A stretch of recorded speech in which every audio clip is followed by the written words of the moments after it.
My daughter Sarah and her husband Mark had no idea when they presented me with an actual wooden coffin for my 75th birthday, complete with a satin bow and a card reading "Happy Birthday, Mom. Time to start planning ahead. Love, your caring family," that they were speaking to Dr. Helena Catherine Morrison-Sterling, former Chief Executive Officer of Sterling and Associates Investment Banking, whose $847 million private investment portfolio included the very mortgage company that financed their $650,000 Denver suburban home, whose discretionary trust holdings encompassed over 340 residential properties throughout Colorado and Wyoming, including the Highlands Ranch colonial where they lived with their teenage twins, believing they owned it through their monthly mortgage payments to First National Denver Mortgage, a subsidiary of Morrison Sterling Financial Group that I had founded and controlled for 37 years, and whose investment banking authority position had quietly ensured that the ambitious 42-year-old pharmaceutical sales manager, who assumed his elderly mother-in-law was just another fixed-income widow counting down her remaining years, bothered to question why his home loan applications were always approved within hours,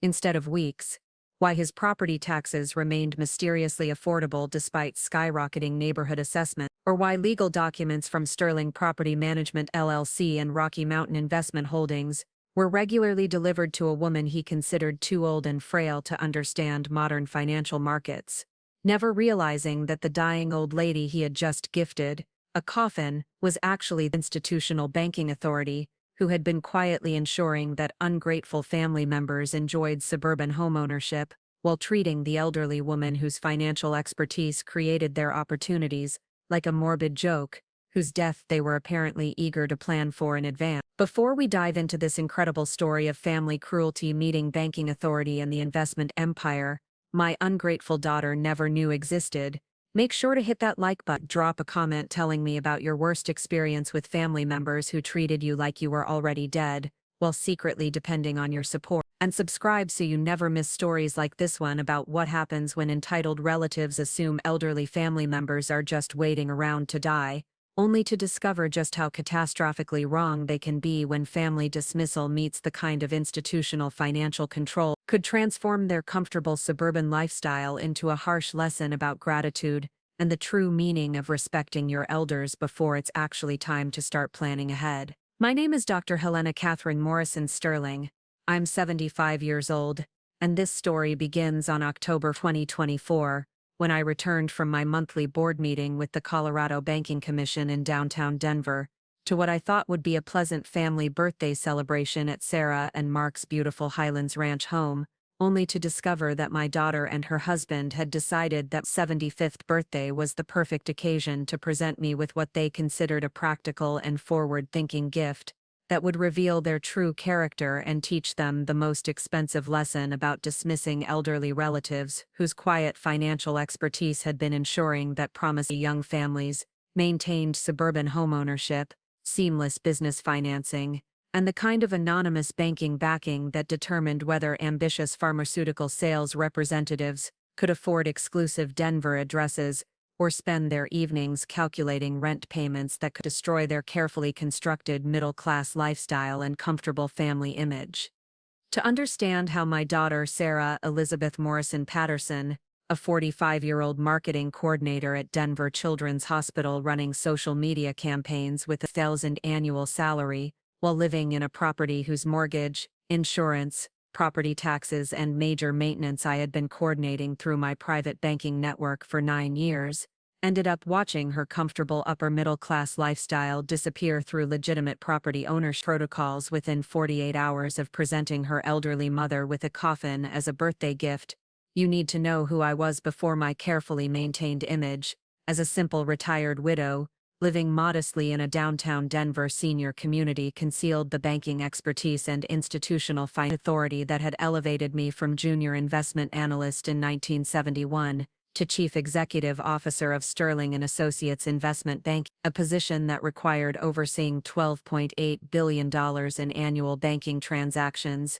and creating the institutional financial networks that determined housing accessibility for over 4,200 middle-class families throughout the Denver metropolitan area, Colorado Front Range region, Rocky Mountain suburban communities. For 43 extraordinary years, I was Helena Sterling, dedicated institutional banking professional at one of Colorado's most prestigious private investment firms, starting as an entry-level portfolio coordination assistant, when banking was still handled through paper ledgers and handwritten loan agreements, stored in steel filing cabinets, advancing through every level of financial responsibility until my strategic retirement in 2019 as Chief Executive Officer with authorization over family investment coordination, multi-generational wealth planning, and institutional ownership systems that most people never understand or appreciate during their comfortable assumptions about suburban homeownership and banking accessibility.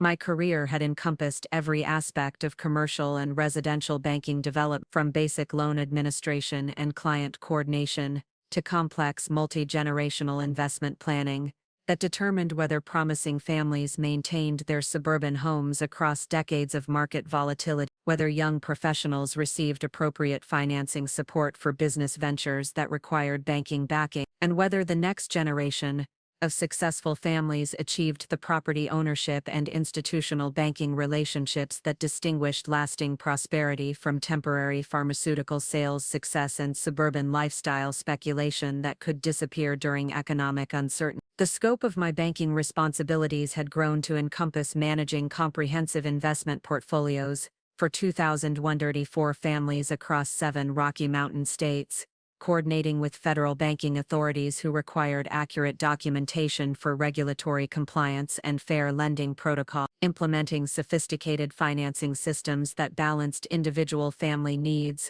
with institutional accountability requirements, designing investment assistance programs that synchronized seamlessly between private banks, federal agencies, and regional development firms, and troubleshooting complex ownership complications that could affect everything from individual family homeownership success to multi-generational investment development that influenced suburban housing markets and family financial stability throughout the Rocky Mountain banking community and beyond into national investment development networks.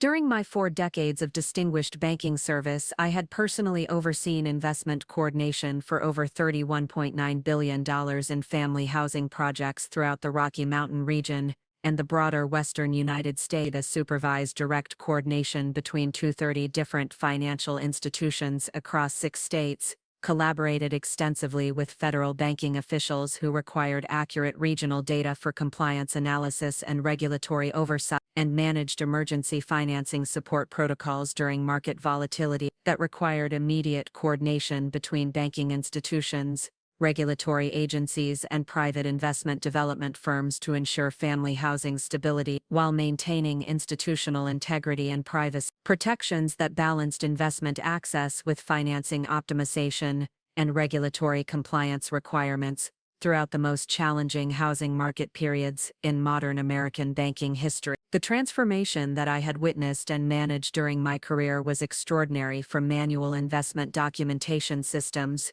stored in traditional filing cabinets to sophisticated encrypted digital platforms that could instantly verify financing eligibility, property ownership status, credit histories, and housing availability across institutional networks that connected individual family investment support to national banking development systems operating throughout the United States, Canada, and selected international investment. I had been personally responsible for training over 12 banking professionals in investment management, administration protocols, regulatory compliance procedures, and financing coordination techniques that required both advanced banking expertise and deep understanding of family dynamics, federal banking regulations, and investment privacy protections that distinguished legitimate banking development from speculative investment schemes that could destabilize regional housing markets. My position as Chief Executive Officer meant that I possessed what was essentially master-level access to the Rocky Mountain Regional Banking Development Network,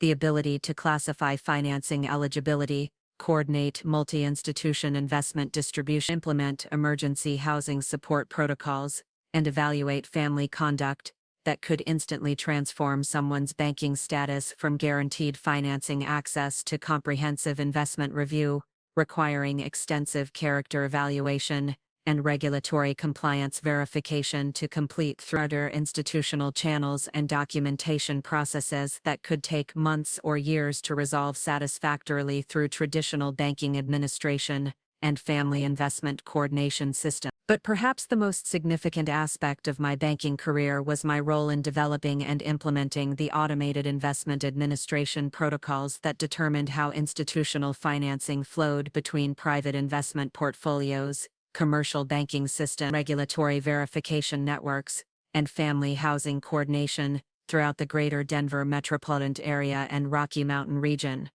I had personally written financing specifications that guided investment development for dozens of Colorado's most successful middle-class families, established coordination procedures between investment managers and regulatory authorities, and created evaluation protocols that ensured consistent, appropriate investment distribution across banking programs that served both individual family housing needs and community development excellence requirements throughout suburban Colorado, Wyoming, Utah, and Montana investment market. The institutional banking infrastructure that I had helped design and implement served as the model for Rocky Mountain investment development, with banking institutions in other states consulting our protocols for guidance on family housing coordination, investment wealth management, and compliance implementation that balanced homeowner expectations with regulatory optimization throughout the most complex investment planning scenarios. My expertise had been featured in banking industry publications including Rocky Mountain Banking Journal, Investment Development Quarterly, and the Journal of Commercial Banking Management, and consulted by investment development firms throughout the region who wanted to implement similar housing administration systems and automated protocols that served both individual family needs and multi-generational investment monitoring requirements. Sarah's comfortable life in her suburban Highlands Ranch Colonial, which she considered evidence of her marketing career success, and her husband's pharmaceutical sales achievement, was actually supported by the kind of seamless investment coordination and institutional banking administration that I had been creating and maintaining throughout my entire career. The perfect financing coordination that ensured their mortgage payments remained manageable despite rising interest rates throughout, the smooth regulatory approvals that had helped Mark during his territory expansion transition 2 years ago when he added 3 new hospital accounts and purchased a company vehicle worth the comprehensive investment support that enabled their home renovation projects and private school tuition for their twins, and the banking coordination that provided optimal tax rates and insurance premiums that saved their family over $2,000 annually, all depended on the kind of sophisticated institutional investment management and private banking administration that required exactly the expertise I had been developing for over 4 decades of distinguished professional service. The Patterson family home, where Sarah and Mark lived and entertained their Denver social circle, represented not just impressive Colorado suburban real estate, it was a testament to the sophisticated investment planning and banking coordination that had elevated our family from working-class origins in rural Wyoming to upper-middle-class ownership status over the course of my professional career and strategic investment acquisition planning. The beautifully maintained 3,200-square-foot colonial house, featuring original 1998 hardwood floors, completely updated kitchen with quartz countertops and Viking appliance, 4 full bathrooms with luxury fixtures, professionally landscaped grounds, spanning 0.9 acres of pristine Highlands Ranch neighborhood property, and a 3-car garage housing Mark's BMW 540i, Sarah's Audi Q7, and their son's Honda Civic, reflected the kind of institutional banking support and strategic investment management that enabled families to transition from apartment living and rental dependency to suburban homeownership within exclusive communities that required both financial credentials and stable employment positioning. The home's location in the prestigious Highlands Ranch community, where property values averaged $50,000 and neighborhood residents included hospital administrators, corporate executives, and established Colorado families, whose investment ownership extended back multiple generations, represented the culmination of strategic investment planning that began when I first established our family banking structures in 1990. The property itself had been acquired through a complex financing arrangement that involved coordinated lending from 4 different regional banking institutions, optimized tax planning through investment trust vehicles, and regulatory compliance with Colorado housing planning statutes that required extensive legal documentation and ongoing administrative oversight throughout the property ownership and development process. Sarah's marketing position at Denver Children's Hospital, where she coordinated social media campaigns and community outreach programs for pediatric services, while earning a respectable middle management salary, represented the kind of stable professional achievement that most working mothers struggled to balance with family responsibilities. Her career progression from entry-level communications assistant to marketing coordinator over 8 years had required dedicated professional development, continuing education in digital marketing strategies, and community networking that distinguished her from colleagues who lacked the family support systems that enabled professional advancement without financial pressure.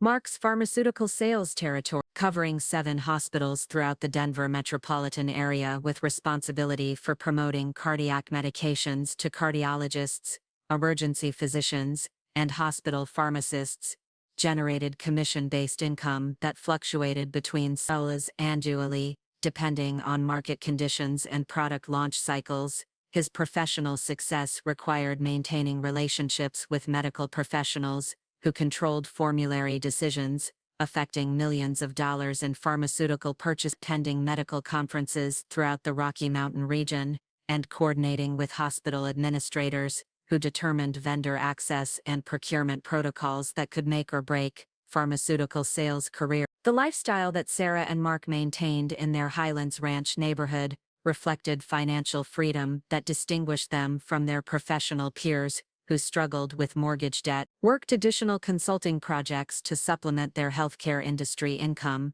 and managed tight household budgets to afford Colorado suburban living expenses that continued increasing due to property tax assessments and utility costs. Their ability to maintain premium home improvement, pursue expensive family activities, including ski trips to Vail and summer vacations to California, and invest in lifestyle enhancements without financial pressure created a comfortable buffer that enabled them to excel professionally, while their colleagues balanced career demands with economic constraints that limited their family activities and property maintenance capability. Their twin children, 16-year-old Emma and Michael, attended Highlands Ranch High School while participating in expensive extracurricular activities, including competitive swimming, travel soccer, private music lessons, and SAT preparation courses that cost the family over $1,000 annually in educational investments. Emma's academic excellence and leadership in student government positioned her for competitive university admission,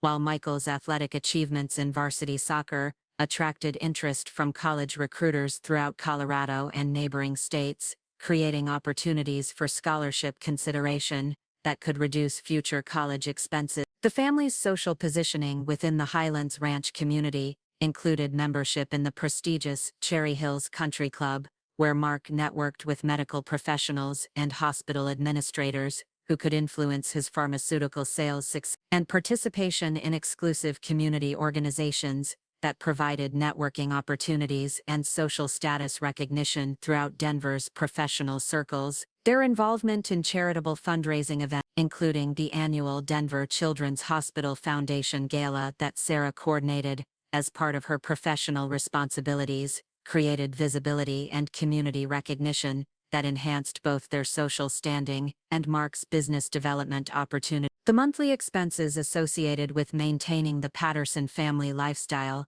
including the home's property taxes exceeding $400 annually, insurance premiums for both residential and automotive coverage, household utilities and maintenance, private healthcare premiums that supplemented Mark's employer coverage, country club membership fees, and private school consideration for college preparation, created financial obligations that exceeded $8,200 monthly and required the kind of consistent cash flow and credit access that most pharmaceutical sales representatives and hospital marketing coordinators found challenging to maintain during economic uncertainty or industry restructuring that could affect healthcare employment and sales commission stability. But what Sarah and Mark completely failed to understand was that their comfortable upper-middle-class lifestyle, professional success, and suburban social positioning weren't the natural result of superior healthcare industry capabilities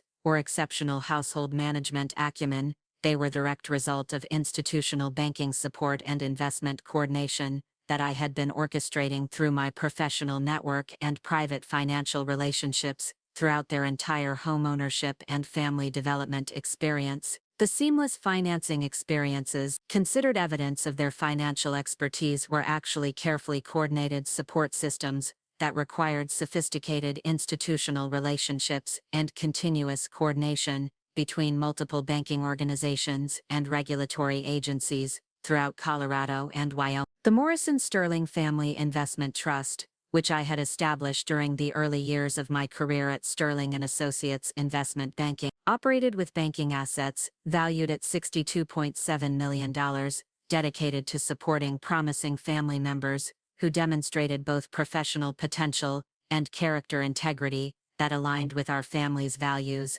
of hard work, community contribution, and respectful treatment of all family members regardless of age or circumstance. The Trust's mission statement emphasized the importance of creating opportunities for younger generations to focus on their professional development and family responsibilities, rather than property acquisition struggle, enabling the next generation of successful Morrison family members to develop the stability and prosperity necessary for community leadership and authentic family excellence throughout Colorado suburban communities. The beneficiary selection process that had identified Sarah as a trust recipient 11 years earlier had been based on her healthcare marketing education, community development potential, and character assessment evaluations that measured her commitment to family values and community contribution throughout the Denver area. The comprehensive evaluation that qualified her for institutional banking support included recommendations from professional colleagues at Denver Children's Hospital, where she had worked as a volunteer before joining their marketing department, community service documentation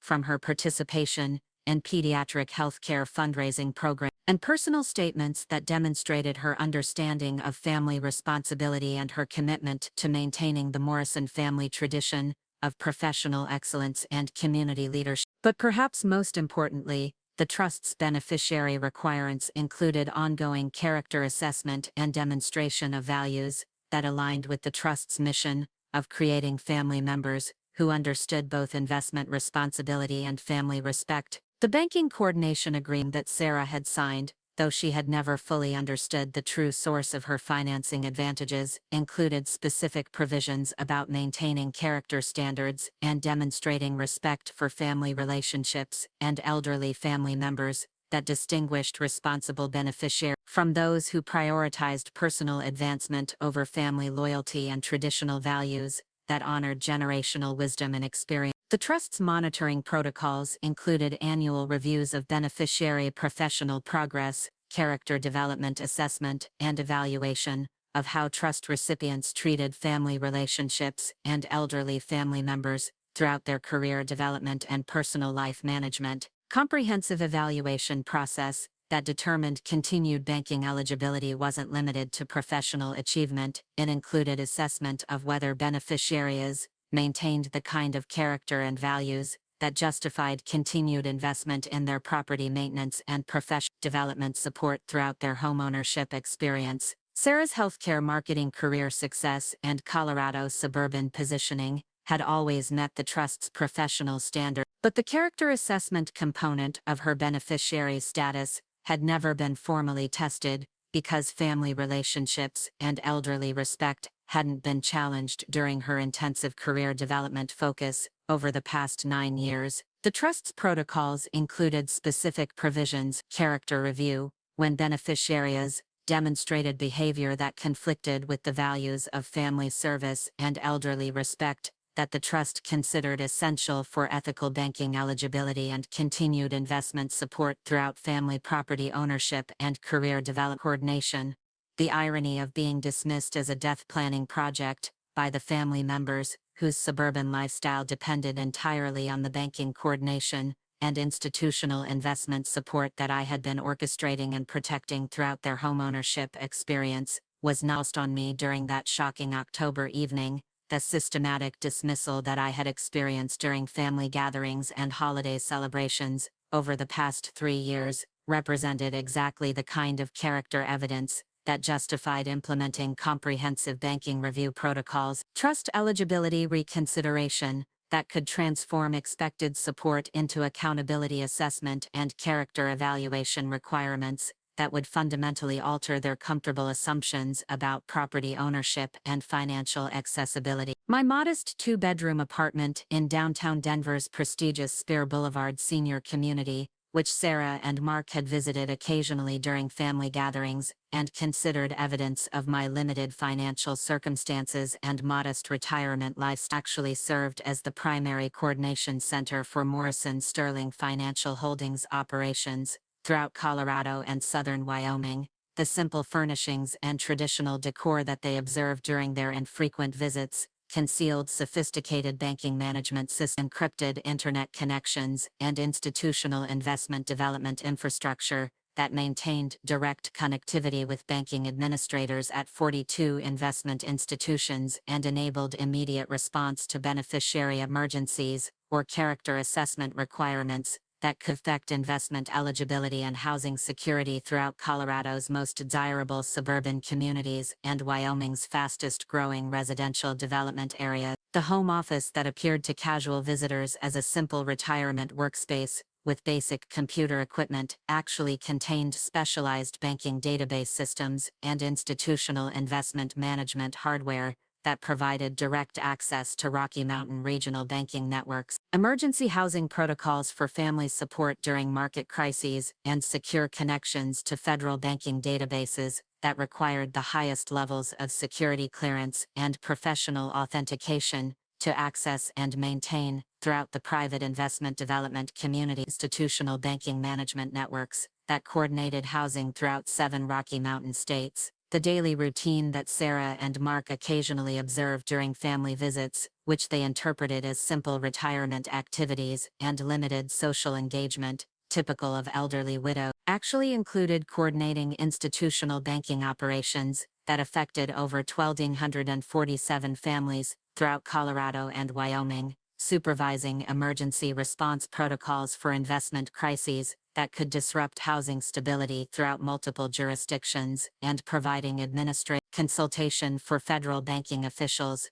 who relied on accurate regional data for compliance analysis and regulatory coordination that influenced investment development policy throughout the northwestern United States and beyond into national housing development planning initiatives. October had begun as what appeared to be routine coordination of family weekend plans and traditional birthday celebration obligations that should have been easily managed through basic family consideration and elderly inclusion responsibility that honored both practical celebration needs and family relationship maintenance. My weekend visit to the Highlands Ranch Colonial had been a regular family tradition for over 8 years, with consistent scheduling that included confirmed participation and family activity coordination that represented standard family protocol and basic elder inclusion rather than unusual burden or exceptional demand on family members who had benefited from decades of investment support and banking coordination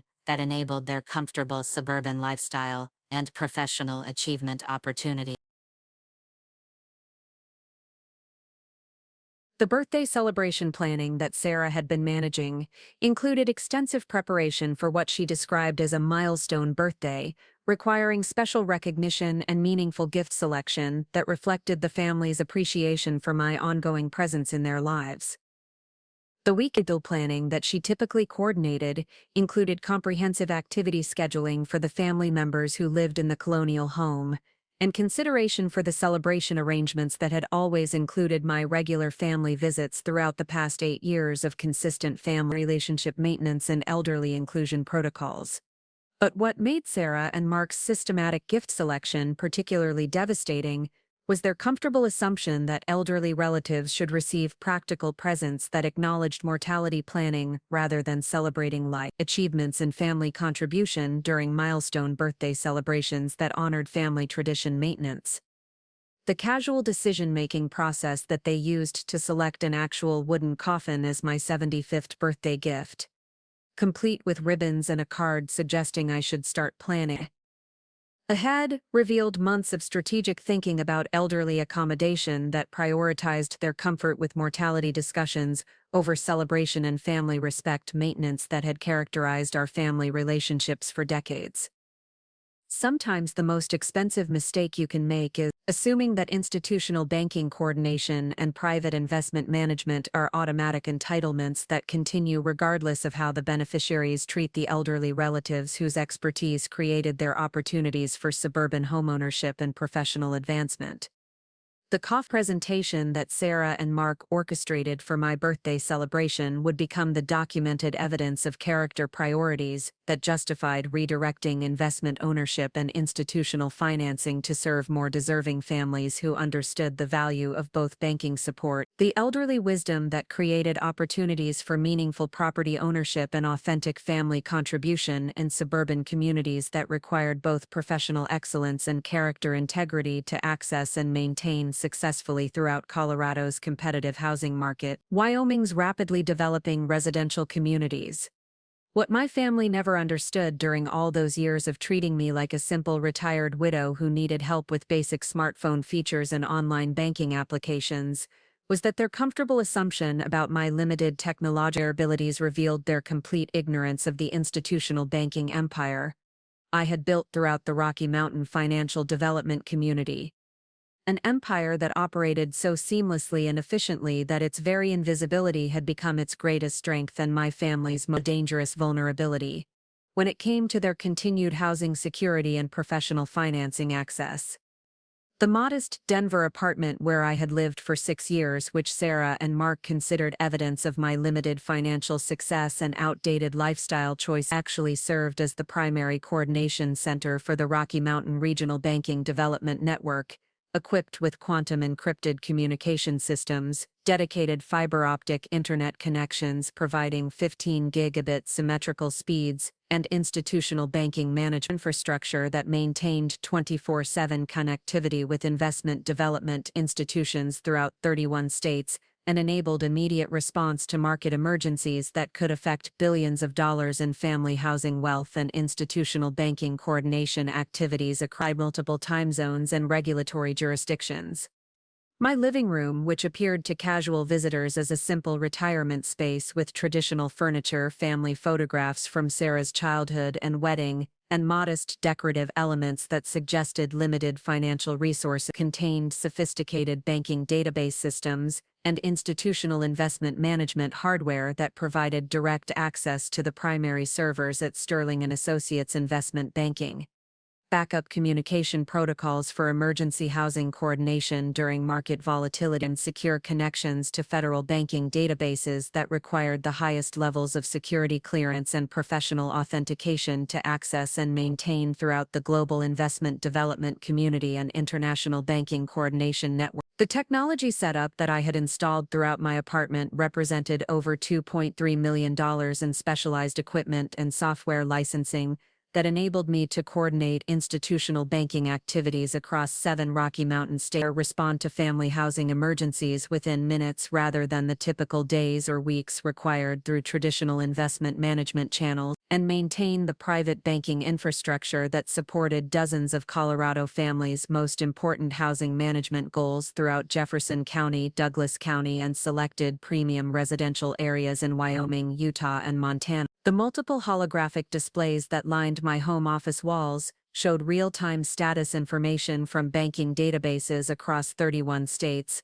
automated alert systems that notified me of regulatory changes or compliance issues requiring immediate attention, coordination interfaces that allowed me to communicate instantly with investment professionals, federal banking officials, and banking administrators throughout the regional investment development network. But beyond the physical infrastructure that supported my institutional banking coordination responsibility, what made my home-based operations particularly powerful was the comprehensive network of professional relationships and federal coordination protocols that I had developed throughout my 43-year career in investment development and institutional banking administration. The daily video conferences that my family occasionally overheard during their visits weren't social conversations with retired colleagues discussing grandchildren and retirement activities. They were strategic consultations with federal banking administrators about regional development policy, crisis coordination with regulatory development officials during market emergencies,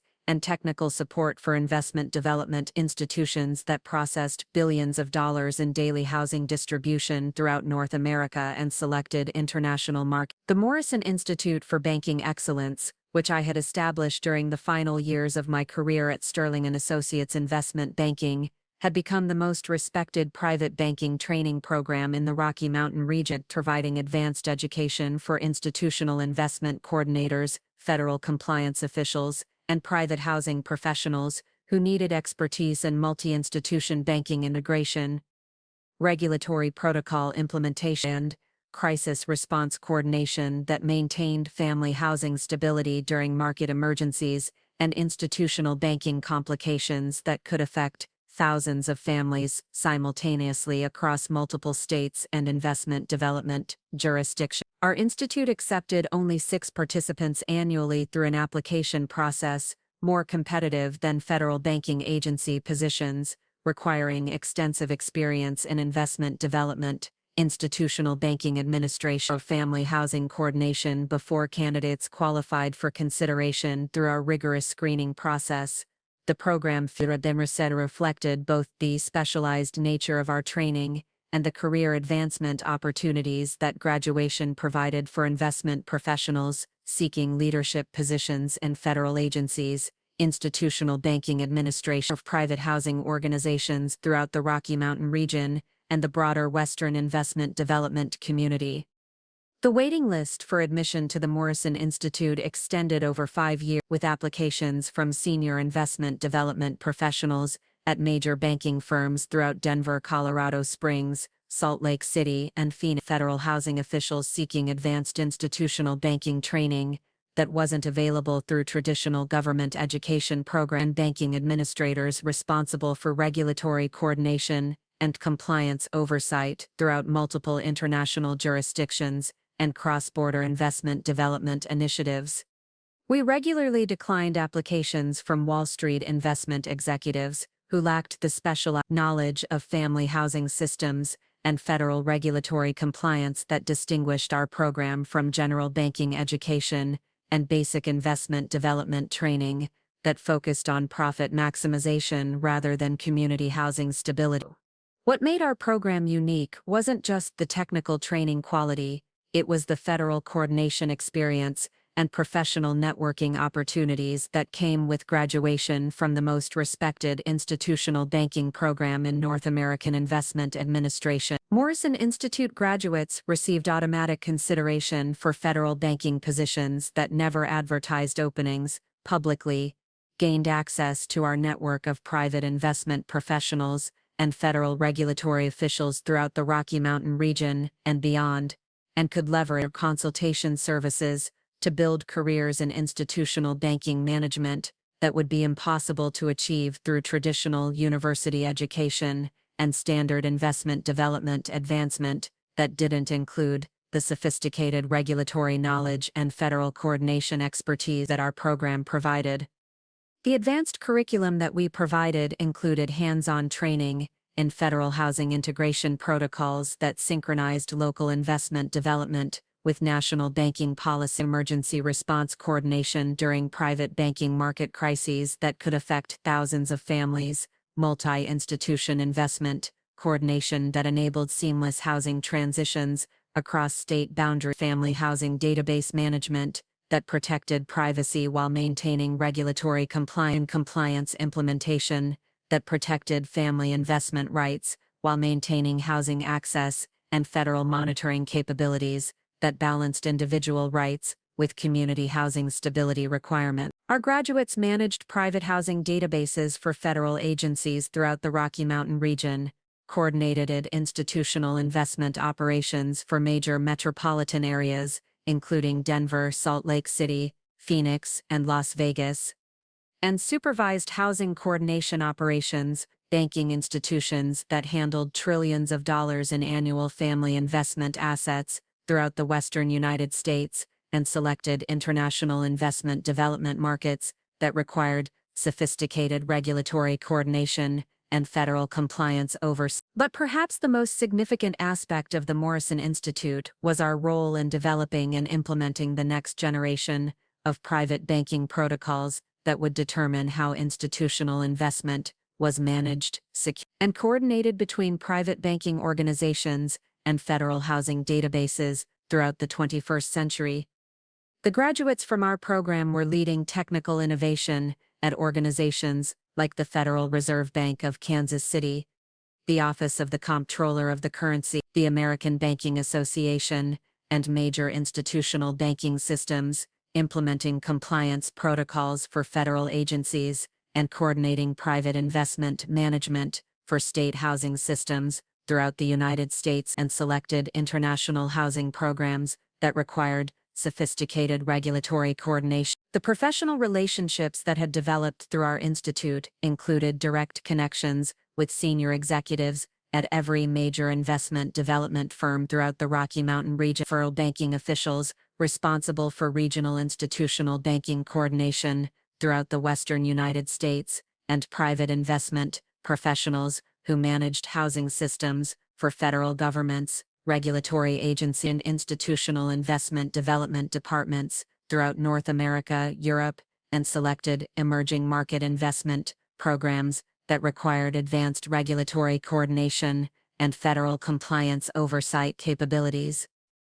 My daily routine, which my family observed during their infrequent visits and considered evidence of simple retirement activities and limited social engagement, typical of elderly widows living on fixed income, actually included coordinating institutional banking operations that affected over 6.2 million private investment records throughout the Rocky Mountain region and the broader western United States, supervising emergency response protocols for market failures that could disrupt family housing throughout multiple states and international investment markets, and providing technical consultation for federal officials who relied on accurate regional data for regulatory analysis and private investment allocation coordination that influenced national banking policy development. The morning schedule that began each day at 4:30 a.m. included reviewing overnight system alerts from banking databases across 31 states, analyzing automated error reports that identified potential compliance issues or housing coordination integrity problems requiring immediate attention, coordinating with federal banking databases that synchronized with our regional systems during off-peak hours to maintain optimal performance, and implementing system updates that maintained compliance protocols and improved database performance for millions of family investment records and institutional banking transactions that processed continuously throughout the Western Investment Development Network. The afternoon coordination activities included supervising housing integration between private investment exchanges and federal agencies throughout the Rocky Mountain region, troubleshooting system errors that affected institutional banking allocation, visibility, and family housing application processing that could delay housing assistance for families in need, coordinating with federal officials who needed accurate regional data for policy analysis, and private investment coordination that influenced national housing development initiatives, and managing crisis response protocols during market volatility that required immediate coordination between multiple federal agencies and private institutional banking organizations throughout the regional development network. The evening consultation work included providing technical guidance for private investment professionals who encountered housing errors or system integration problems that could affect family housing access, coordinating with international firms that implemented our protocols for institutional banking management systems in other countries throughout Europe and Asia Pacific region, and conducting strategic planning with federal officials who relied on our expertise for national banking database modernization and compliance enhancement initiatives that would improve housing access and regulatory efficiency throughout the United States and selected international markets. But beyond the technical coordination responsibilities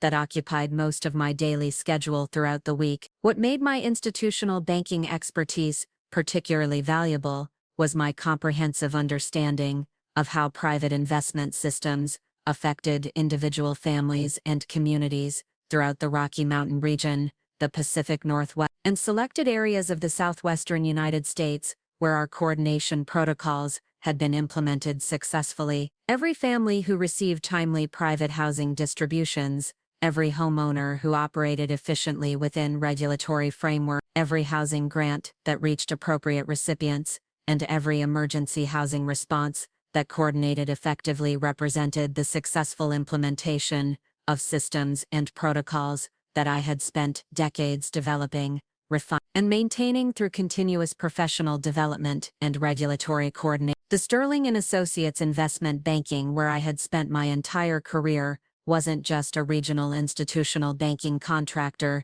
it was the exclusive provider of coordination services for the Federal Reserve Bank of Kansas City's Rocky Mountain Regional Integration Network, coordinating family institutional banking funding for over 2,100 federal housing jurisdictions, 47 major metropolitan housing areas, and managing investment integration with 312 different private banking exchanges across 14 states throughout the western and southwestern region. Our systems processed over $23.4 billion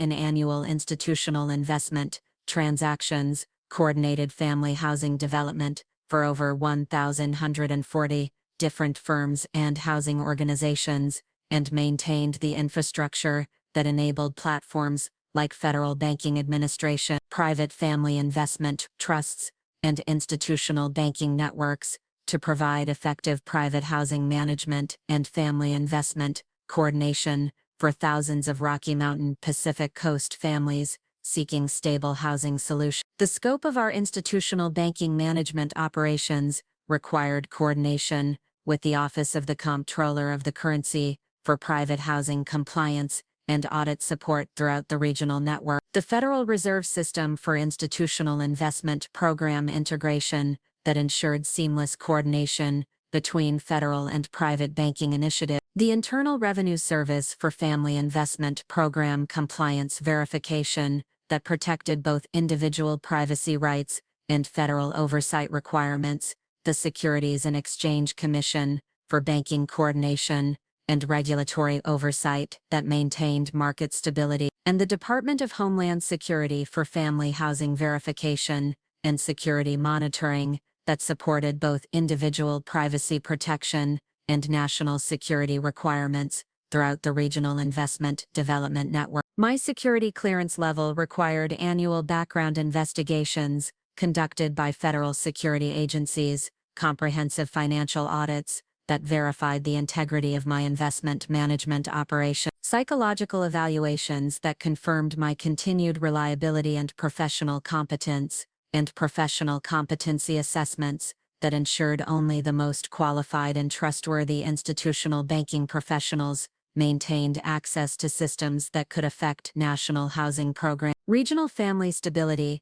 and federal private investment policy development that influenced housing access for millions of American families throughout multiple states and jurisdictions. The clearance process included polygraph examinations conducted by federal security professionals, extensive interviews with professional colleagues and federal officials who could verify my character and professional competence, and continuous monitoring that verified my continued reliability and commitment to maintaining the highest standards of professional integrity and system security throughout my ongoing coordination responsibility. The technical innovations that I had developed during my career included automated integration protocols that synchronized private investment data between institutional banking databases and federal housing systems throughout the regional network, compliance algorithms that protected family privacy while maintaining institutional banking accessibility and regulatory oversight,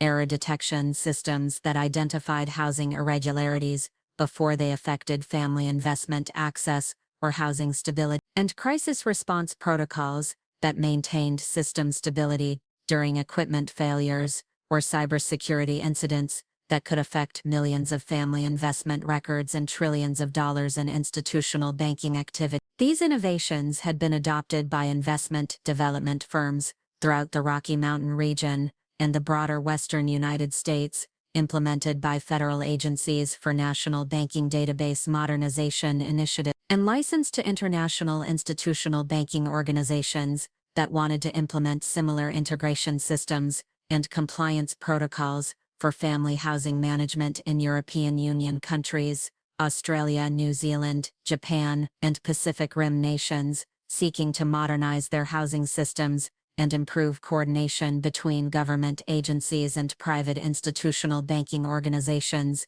that served millions of families seeking stable housing solutions. The consulting contracts that I had negotiated with federal agencies included ongoing technical support for banking database modernization projects that would improve efficiency and reduce cost, emergency response coordination during system failures that affected multiple states and could disrupt housing access for thousands of families, compliance assessment and enhancement for federal private investment databases that ensured regulatory requirements were met while protecting individual privacy rights, and strategic planning for next-generation institutional banking technology that would improve system integration and reduce housing management costs while maintaining accuracy and security standards that protected both individual family privacy and federal banking monitoring capabilities throughout the National Investment Development Network. But perhaps the most significant aspect of my institutional bank administration authority was my role in determining which families received priority processing and optimal housing visibility throughout the Rocky Mountain Regional Family Private Investment Network that served thousands of families seeking stable housing solutions. The integration protocols that I had designed included automated quality assessment algorithms that evaluated institutional banking applications for appropriateness and completeness, determined housing positioning based on family need and character status that balanced individual requirements with community housing stability, and implemented enhanced allocation protocols for families who met the highest standards for community impact and character potential that contributed to neighborhood stability and investment value maintenance. This meant that families associated with my personal relatives had always received the most favorable institutional banking treatment possible throughout their housing experience, priority processing for housing coordination that reduced waiting times from months to days, enhanced distribution visibility that attracted maximum financial benefit and optimal lending terms,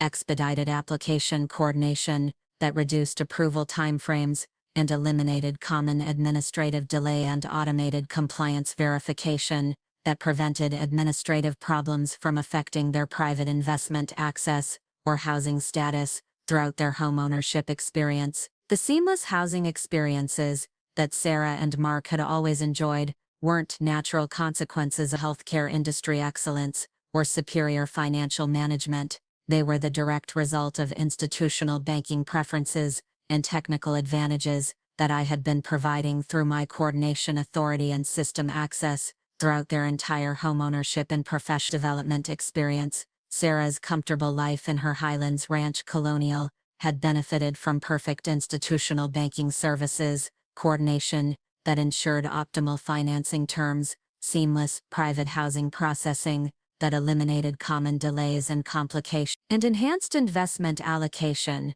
that attracted maximum investment support and regulatory advantage, because I had personally implemented distribution protocols that ensured optimal housing visibility and financial accuracy throughout her property ownership experience. The smooth regulatory approval processes that had helped her during her transition from apartment rental to homeownership 9 years ago had benefited from expedited verification and automated compliance checking that reduced approval timeframes and prevented common administrative delays that affected most institutional banking applications throughout the Colorado housing market. The comprehensive private banking services that enabled her Colorado suburban lifestyle reflected housing coordination that I had maintained between institutional banking systems and federal housing databases, preventing the service gaps and administrative complications that could have significantly affected her access to housing development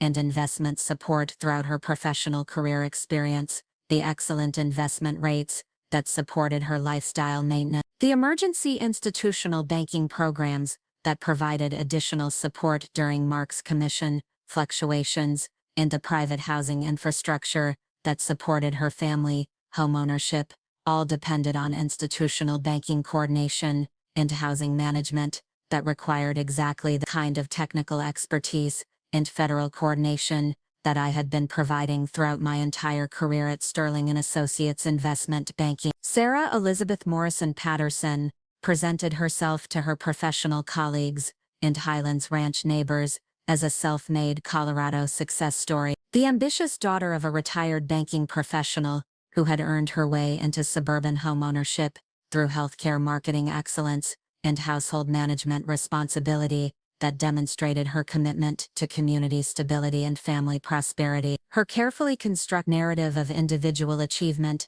and personal investment management reflected the kind of bootstrap mythology that resonated with her professional colleagues and suburban neighbors who admired her apparent financial independence and family stability that seemed to demonstrate the American dream of property ownership through hard work and professional success. The story that Sarah told about her homeownership journey emphasized her professional achievements at Denver Children's Hospital, where she had advanced from communications assistant to marketing coordinator, while maintaining consistently high performance ratings and contributing to Colorado healthcare marketing excellence through innovative social media strategies and community engagement that distinguished her work from competitors throughout the Denver area. Her property purchase had been celebrated by colleagues and friends as evidence of her exceptional career advancement and dedication to family financial excellence that demonstrated her commitment to community stability and property ownership responsibility. During her homeownership experience, Sarah had distinguished herself through property improvements that earned recognition from neighborhood associations throughout the Highlands Ranch community involvement that demonstrated her commitment to local development and civic responsibility and financial management that positioned her family as models of Colorado's suburban success that inspired other young families seeking property ownership and professional development opportunity. Her home technology projects had included smart home implementation, energy efficiency upgrades, and security improvements that increased property value and community appeal, while showcasing her technical capabilities and commitment to property maintenance excellence. The Colorado achievements that Sarah proudly displayed throughout her home framed healthcare marketing awards, community recognition certificates from the Denver Children's Hospital Foundation, and family accomplishment photographs that documented her progression from entry-level communication to marketing coordinator told the story of a dedicated family woman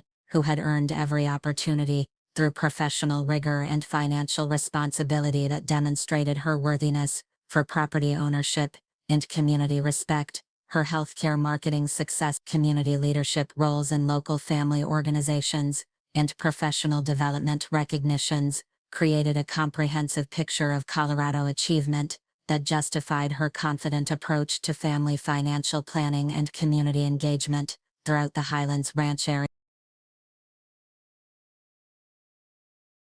But what Sarah's carefully curated success narrative completely omitted was any acknowledgement of the institutional banking support system that had made her homeownership achievements possible throughout her adult life. The private housing development that had covered her and down payment through favorable loan terms that most healthcare marketing coordinators couldn't access, the regulatory coordination that had enabled her to qualify for premium financial terms despite having limited credit history as a young professional, and the emergency institutional banking assistance that had provided stability during unexpected medical expenses, and Mark's commission fluctuations all remained invisible in her personal story of individual achievement and family financial responsibility that she shared with colleagues and neighbors. The lifestyle that Sarah maintained in her Highlands Ranch neighborhood reflected financial freedom that distinguished her from her professional peers who struggled with mortgage debt exceeding $450,000, worked additional consulting projects to supplement their healthcare industry income, and managed tight household budgets to afford Colorado suburban living expenses that continued increasing due to property tax assessments and utility cost.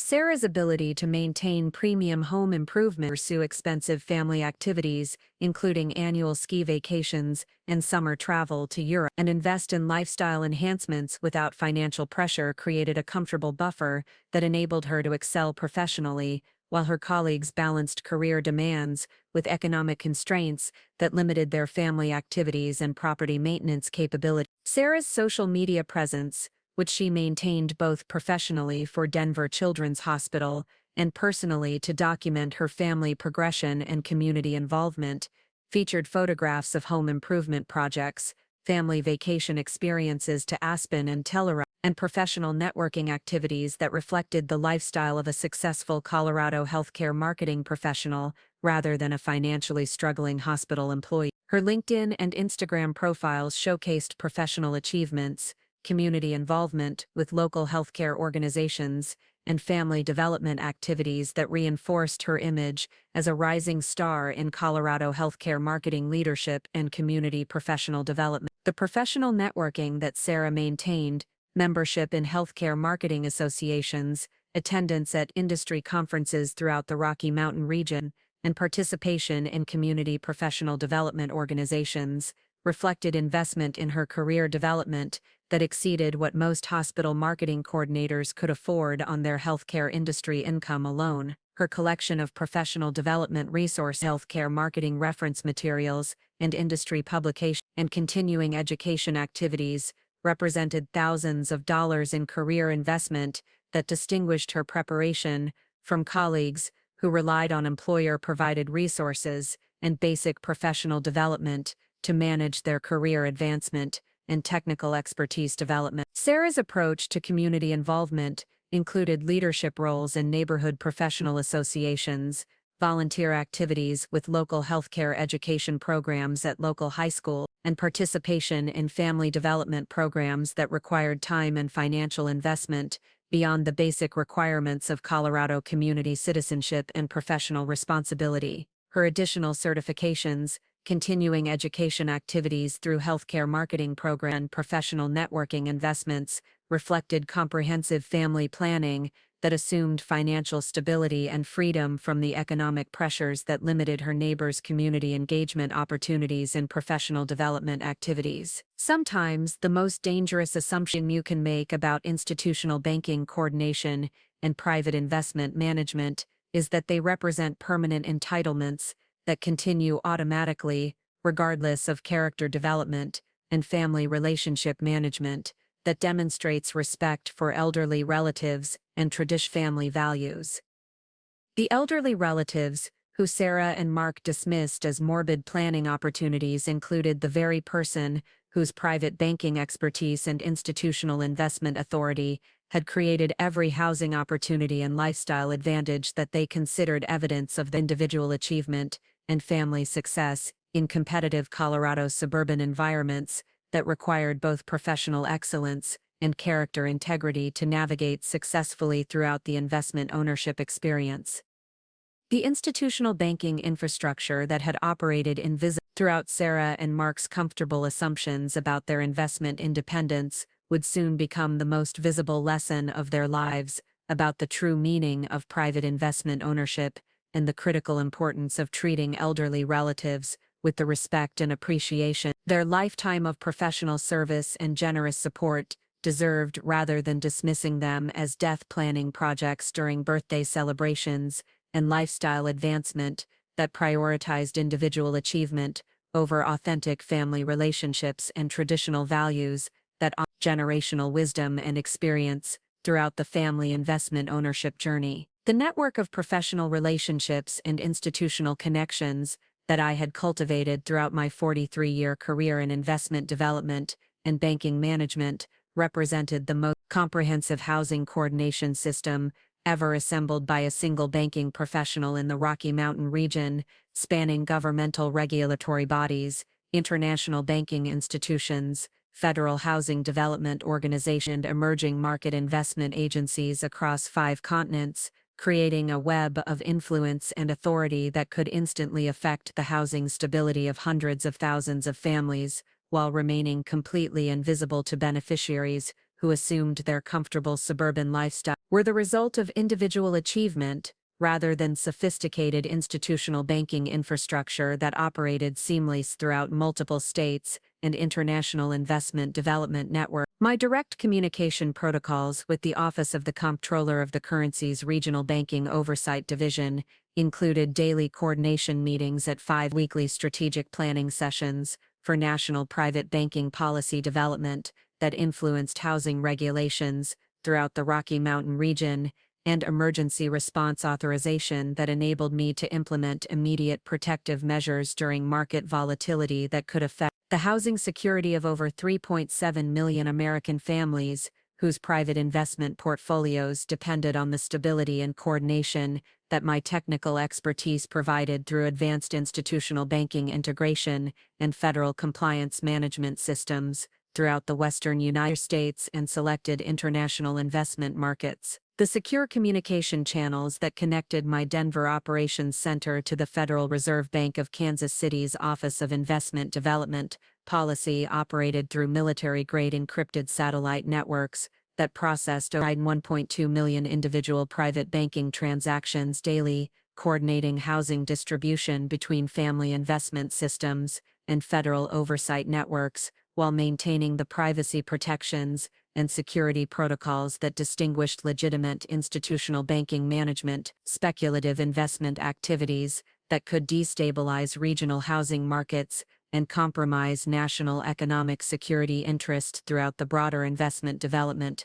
But perhaps the most significant aspect of my federal coordination responsibilities was my role as the primary civilian consultant for the Department of Homeland Security's Financial Intelligence Unit, providing technical expertise for private banking tracking systems that identified potential money laundering activities through investment transactions, terrorist financing operations that utilized banking investments, and international fraud schemes that threatened both individual family housing security and national investment stability through sophisticated institutional banking analysis and pattern recognition algorithms that I had personally developed during my tenure at Sterling and Associates Investment Banking and refined through decades of federal coordination experience. The international coordination protocols that I maintained with private banking regulatory agencies in 47 countries required daily communication with housing oversight officials in London, Frankfurt, Zurich, Toronto, Sydney, Singapore, Hong Kong, and emerging market capitals throughout Latin America, Eastern Europe, and Asia-Pacific regions, ensuring that the institutional banking movements, coordinated through my family investment network, remained compliant with international housing regulations and anti-money laundering requirements, protected both individual beneficiary privacy and cross-border investment transparency obligations throughout the global banking development community. My position as a founding member of the Global Banking Development Coordination Council provided direct access to policy development discussions with housing officials from the European Central Banking Authority, Bank of Canada Investment Division, Swiss National Banking Administration, United Kingdom Banking Development Authority, Australian Investment Development Commission, and banking authorities throughout the Asia-Pacific Economic Cooperation region, enabling me to anticipate regulatory changes that could affect family banking planning and implement protective strategies that maintained beneficiary housing security during periods of international policy adjustment and market uncertainty that could disrupt investment values and housing accessibility. The technical specifications that I had contributed to the International Monetary Fund's Banking Development Integration Framework had been adopted by over 34 countries as the global standard for institutional banking regulation and family housing coordination, establishing compliance protocol that balanced individual investment rights with governmental oversight responsibilities, while creating the infrastructure foundation that enabled legitimate family institutional banking management to operate efficiently across international borders and regulatory jurisdictions throughout the global investment development community. The private consulting contracts that I maintained with major global banking institutions, including JP Chase Private Banking Division, Bank of America Global Investment Services, Wells Fargo Private Banking Management, Citibank International Investment Services, Goldman Sachs Private Banking Coordination, and Morgan Stanley Global Investment Development provided ongoing technical support for security enhancement projects, regulatory compliance optimization, and family investment coordination systems, processed over $47.8 billion in monthly institutional banking transactions, while maintaining the accuracy and transparency standards required by federal oversight agencies and international regulatory coordination protocols throughout the global investment development network. My advisory role with the Federal Trade Commission's Division of Banking Market Management included quarterly briefings on private banking market trends that influenced national housing policy, monthly reports on family investment coordination patterns that identified potential market manipulation, and immediate notification protocols for any institutional banking irregularities that could indicate market manipulation, insider trading activities in investment development, or coordinated schemes that threatened the integrity of private banking markets and the housing security of individual investors and family investment beneficiaries throughout the United States and international banking network. The institutional banking infrastructure projects that I had supervised for the Federal Deposit Insurance Corporation included developing emergency response protocols for private investment institution failures that could affect thousands of families, creating investment insurance frameworks for family banking institutions that protected individual investments, and establishing coordination systems that protected family investment assets during financial institution crises, while maintaining the stability and confidence that distinguish legitimate institutional banking from speculative investment platforms that posed systemic risks to the broader housing system throughout regional and national investment. But beyond the governmental and regulatory coordination that occupied significant portions of my professional responsibility throughout the week, the private sector relationships that I had developed throughout the institutional banking industry provided unparalleled access to market intelligence, technological innovation, and strategic partnerships that enabled me to optimize family investment management in ways that exceeded what traditional banking advisors could achieve through conventional investment approaches and standard housing management techniques that lacked sophisticated federal coordination and institutional access. My position on the board of directors for the National Banking Development Association, the leading institutional banking industry advocacy organization, representing over 267 major private investment companies throughout the United States, provided direct access to policy development discussions, regulatory strategy coordination, and technological advancement planning that influenced the future direction of private banking markets and the competitive landscape that determined which housing opportunities provided optimal returns. Family investment development and long-term housing security planning throughout the National Investment Development Network.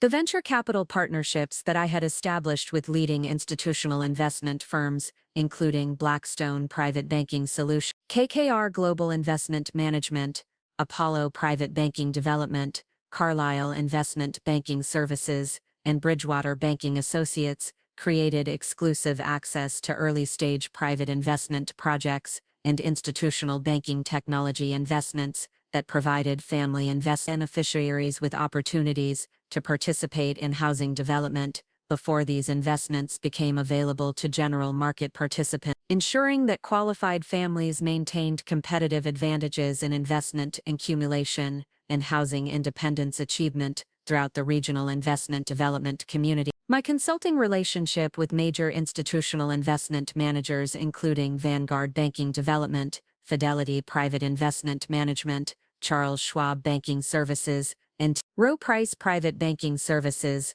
provided ongoing market analysis and strategic guidance for private investment portfolio optimization, enabling family investment trusts to coordinate their institutional banking allocations with institutional investment flows while maintaining the independence and flexibility that distinguished family investment management from corporate investment strategies that prioritized institutional returns over individual beneficiary security and long-term family housing stability throughout the competitive investment development market. The academic partnerships that I had developed with leading university banking development research programs, including University of Colorado's Investment Banking Initiative, Colorado State University's Banking Management Research Center, University of Denver's Family Investment Studies Program, and Colorado School of Mines' Institutional Banking Institute, provided access to cutting-edge technological development, regulatory analysis, and market research that enabled family investment coordination to incorporate the most advanced institutional banking innovations and anticipate future private investment opportunities before they became widely recognized investment categories throughout the academic and professional investment development communities. These academic collaborations included guest lectures at executive education programs for investment development professional research publications and peer-reviewed private banking journals that influenced industry best practices and participation in international conferences that brought together the world's leading institutional banking technologists, regulatory officials, and private investment networking opportunities, and knowledge exchange that enhanced my ability to provide family investment beneficiaries with the most sophisticated institutional banking management and strategic investment planning available in the global private banking market throughout multiple jurisdictions. International development networks, the technology companies that had implemented my institutional banking coordination protocols included major cloud computing providers, cybersecurity firms specializing in investment data protection, and banking software developers whose systems processed the majority of private investment transactions worldwide, ensuring that the technical infrastructure supporting family investment coordination remained at the forefront of technological innovation while maintaining the security standards compliance protocols required for legitimate institutional banking management and federal regulatory approval throughout the global investment development community. My patents for private banking security algorithms, institutional investment integration protocol, and family housing coordination systems had been licensed by over 40 of Inadidamiji companies worldwide, generating royalty income that exceeded $4.1 million annually, while establishing technical standards that influenced the development of institutional banking infrastructure throughout the global private investment industry, and created additional revenue streams that enhanced the overall financial strength of family investment operations and beneficiary support capabilities throughout the regional investment development network. The Morrison Foundation for Banking Education, which I had established with a $27 million endowment drawn from my investment development consultation income, provided scholarships for promising students pursuing institutional banking studies, research grants for private investment security development, and public education programs promoted banking literacy among elderly populations who had been excluded from technological advancement due to age discrimination and inadequate educational resources that failed to address the unique learning needs and security concerns of senior citizens interested in private investment management and institutional banking coordination throughout their retirement planning.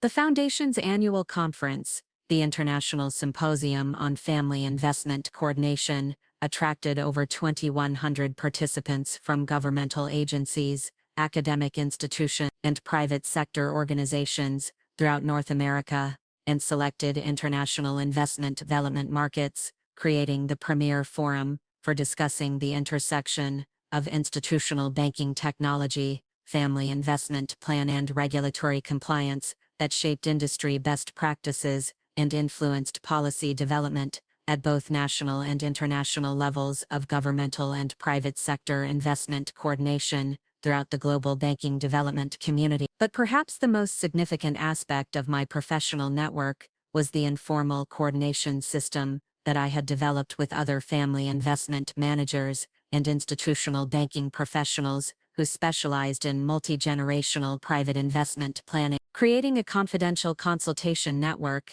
that enabled immediate response to beneficiary emergencies, character assessment challenges, and family crisis situations that required sophisticated intervention and coordinated support from multiple professionals with expertise in both institutional banking management and family relationship dynamics throughout complex investment ownership situations. This informal network included former colleagues from Sterling and Associates Investment Banking who now managed institutional banking operations for other major investment development institutions throughout the Rocky Mountain region. Regulatory officials who had transitioned to private sector consulting roles after distinguished federal careers, and private investment entrepreneurs who had successfully built institutional banking companies and understood both the technical requirements and family relationship challenges associated with managing significant private investment portfolios across multiple generations of beneficiaries with varying levels of technological sophistication and character development throughout their investment ownership experience. The monthly coordination meetings that this network conducted through secure video conferencing systems provided opportunities to discuss challenging beneficiary situations that required careful character assessment, share successful intervention strategies that had resolved family investment conflicts, and coordinate responses to family emergencies that required immediate housing support, combined with character accountability measures that distinguished temporary assistance from long-term dependent relationships that could undermine beneficiary development and family respect obligations throughout the investment ownership and family relationship management experience. My role as the unofficial coordinator for this network reflected both my technical expertise in institutional bank management and my successful track record in managing difficult family situations where beneficiaries had developed entitlement attitudes or demonstrated systematic disrespect for elderly relatives whose investment coordination made their comfortable lifestyles possible, providing other professionals with proven strategies for implementing accountability measures while maintaining family relationships and achieving positive character development outcomes throughout challenging investment ownership and family relationship situations. The case studies that I had documented and shared with this professional network included detailed analysis of intervention techniques that balanced investment access with character accountability, character assessment protocols that measured family respect alongside professional achievement, and family healing processes that had successfully transformed entitled beneficiaries into respectful family members who understood both the value of elderly wisdom and their responsibilities as recipients of institutional banking support, creating a knowledge base that enhanced the effectiveness of family investment coordination throughout the private banking professional community. These intervention strategies had been successfully implemented by network members in over 260 different family situations throughout the Rocky Mountain region and the broader western United States, ranging from minor disrespect issues that required educational intervention to systematic elder abuse cases that required comprehensive investment coordination, suspension, and intensive character development programs before beneficial relationships could be restored, and institutional banking support could resume under modified terms that ensured ongoing family respect and elderly appreciation rather than continued entitlement attitudes and systematic family dismissal that undermined traditional values and generational respect. The success rate of these intervention programs exceeded, with beneficiaries demonstrating sustained character improvement and family respect maintenance for periods extending beyond 7 years after intervention completion, validating the effectiveness of coordinated accountability measures and character development requirements as essential components of responsible family investment management and sustainable institutional banking coordination that served both individual beneficiary development and broader community benefit through authentic family relationship modeling and elderly respect demonstration throughout the investment ownership experience.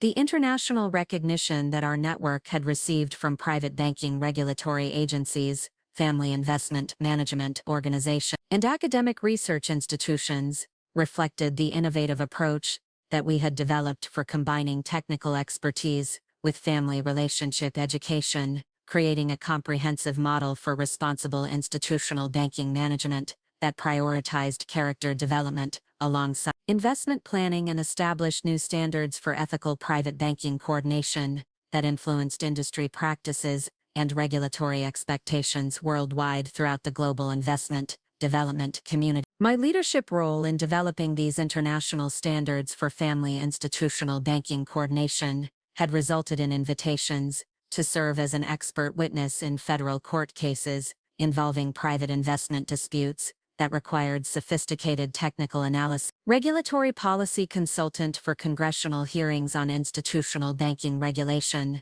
that influenced national housing policy, and technical advisor for international treaty negotiations regarding cross-border private investment coordination and family asset protection during periods of economic uncertainty and market volatility that could affect international investment values and housing accessibility. The congressional testimony that I had provided during Senate Banking Committee hearings on private investment regulation had been instrumental in shaping federal policy regarding family institutional banking protection, elderly housing security, and character assessment requirements for private investment beneficiaries, ensuring that regulatory frameworks recognized the importance of family respect obligations and elderly care responsibilities as essential components of legitimate investment coordination, rather than optional considerations that could be ignored without consequences. Throughout the family investment ownership and institutional banking management experience, the regulatory influence that I had achieved through my professional network and technical expertise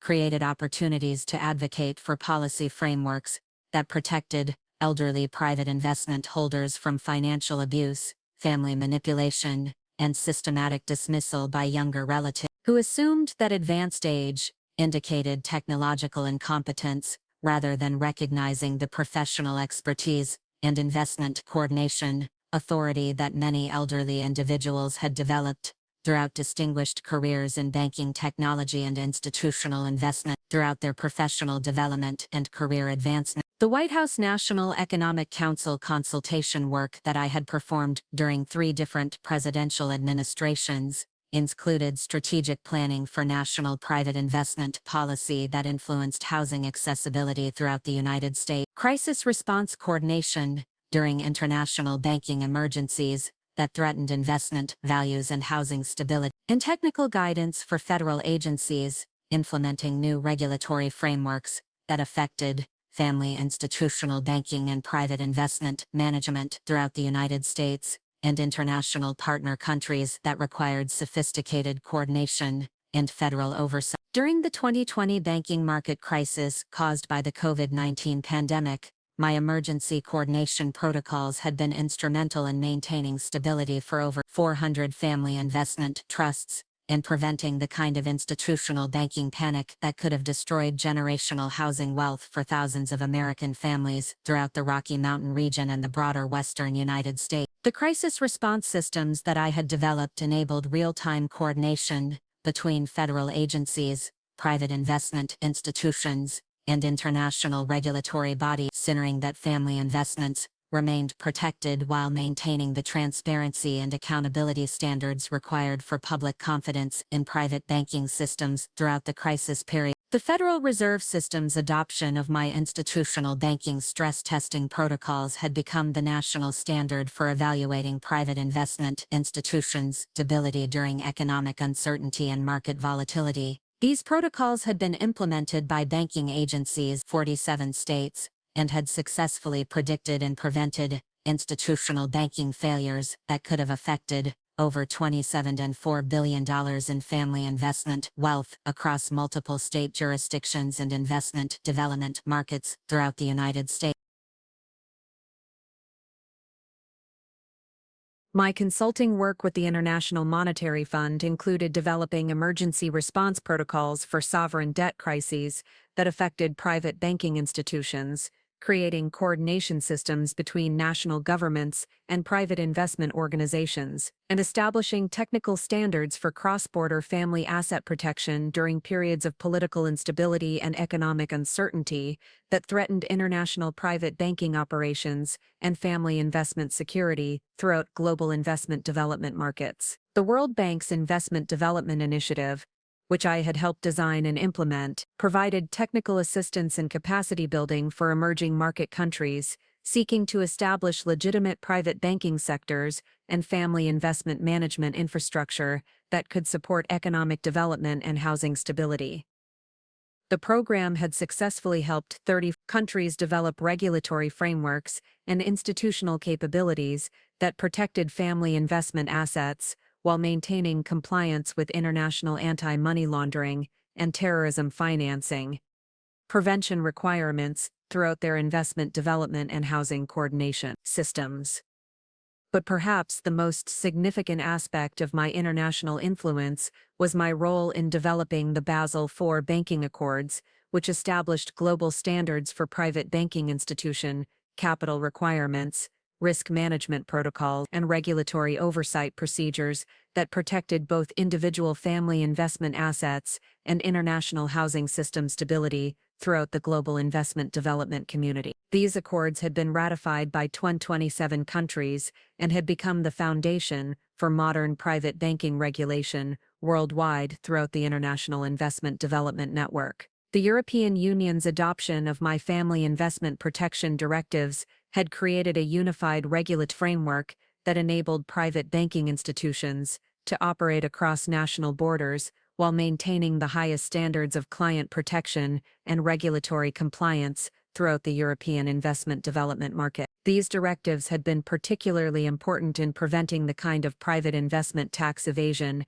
and money laundering scandals that had previously undermined public confidence in institutional banking systems throughout European markets and international investment development network. My role as a senior advisor to the Financial Stability Board included developing early warning systems for systemic risks that could affect private banking institutions throughout the global investment development community, creating coordination protocols between national regulatory agencies that ensured consistent oversight and compliance standards, and establishing technical standards for information sharing that protected both individual privacy rights and collective housing system security throughout the global private banking community and international investment development networks. Sometimes the most powerful aspect of professional network development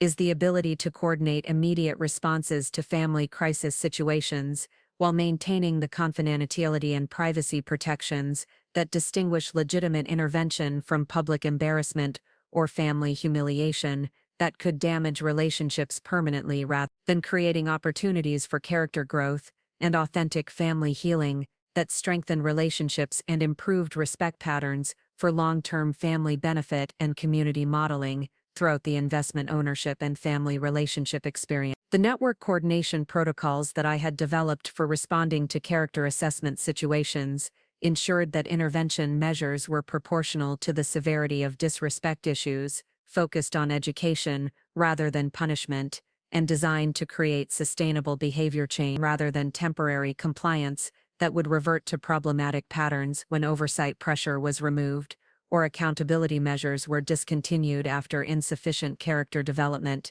and family respect establishment throughout the investment ownership and family relation management experience. Sarah and Mark's comfortable assumptions about their investment independence and lifestyle security were built on a foundation of institutional banking coordination and professional relationships that extended far beyond their comprehension or appreciation throughout their homeownership experience. The seamless private banking services that they had always taken for granted represented the culmination of decades of professional development, international cooperation, technical innovation that required exactly the kind of expertise and authority that they had systematically dismissed as irrelevant to their modern Colorado suburban lifestyle and professional advancement strategies throughout their family planning and investment ownership experience. Institutional banking empire that had operated invisibly throughout their comfortable assumptions about investment ownership entitlement would soon become the most visible demonstration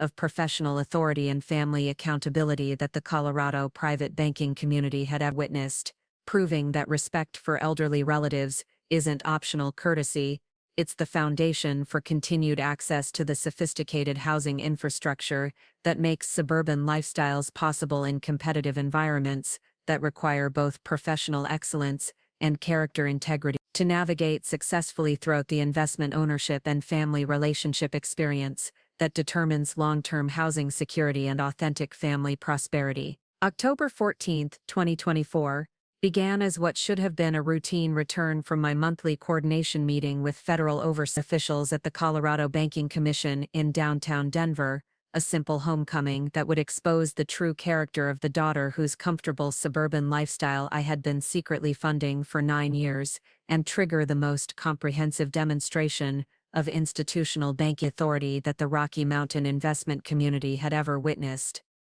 The drive from my federal coordination meeting to Sarah and Mark's Highlands Ranch home took exactly 53 minutes through the scenic Highway 470 neighborhoods, whose zoning regulations I had helped establish during my years coordinating regional private investment policy with Colorado state housing authorities.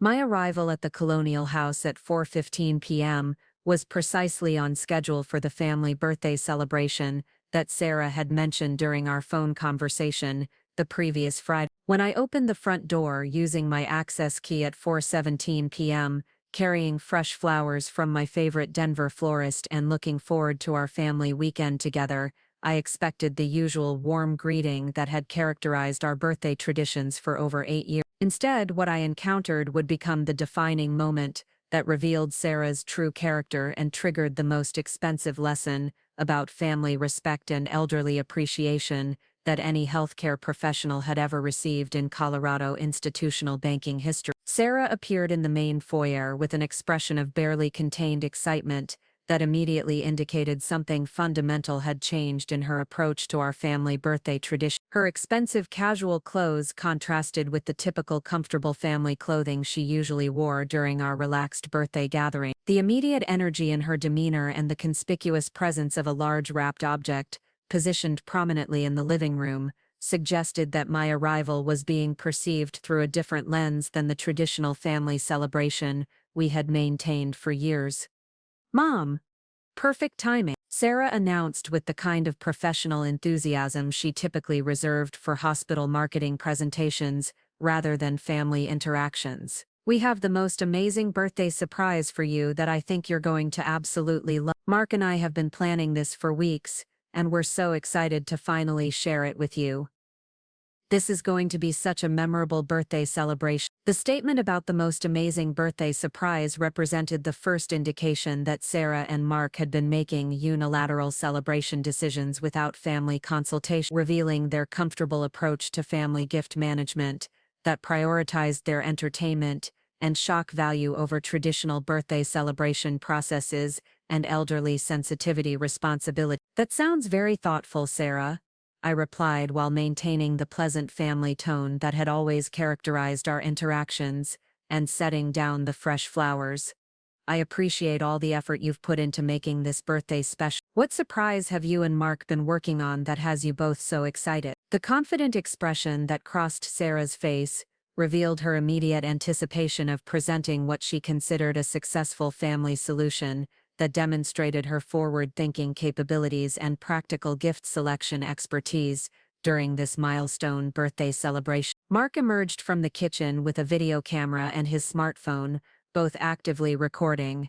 with obvious excitement about documenting what they apparently considered would be a hilarious family memory. "Helena, we wanted to make sure we captured your reaction to this incredible gift because we think you're going to be absolutely amazed by how practical and forward-thinking it is. This is definitely going to be a birthday you'll never forget." The presence of recording equipment represented the second indication of Sarah and Mark's systematic documentation strategy, revealing their fundamental approach to family celebration management that treated my birthday reaction as entertainment content requiring preservation rather than private family moment, deserving dignity and respect. Their enthusiastic anticipation of recording my response demonstrated months of planning for what they considered comedic content. "Well," Sarah announced with presentation-level enthusiasm while gesturing toward the large wrapped object, "we know you're always talking about being practical and planning ahead, so Mark and I decided to get you the most practical gift we could possibly think of. We've been researching this for weeks to make sure we got you exactly the right one with all the features you might need. Go ahead and open it, Mom." The phrase, "the most practical gift we could possibly think of," represented the first indication of Sarah's systematic gift rationalization strategy, revealing her fundamental approach to elderly gift management that treated my advancing age as an opportunity for mortality humor rather than milestone celebration deserving thoughtful consideration and family respect maintenance. Her enthusiastic description of features you might need demonstrated careful selection of what they considered appropriate elderly planning equipment. As I approached the wrapped object and began removing the decorative paper, I could see that the gift was approximately 6 feet long, 2 feet wide, and appeared to be made of solid wood based on its weight and construction. The craftsmanship was actually quite beautiful: polished cherry wood with brass handles and what appeared to be satin interior lining visible through gaps in the wrapping. But the most devastating moment in our family celebration came when I fully revealed what Sarah and Mark had selected as my 75th birthday gift, and read the card they had attached, which would become the documented evidence of character priorities that justified implementing the most comprehensive institutional banking ownership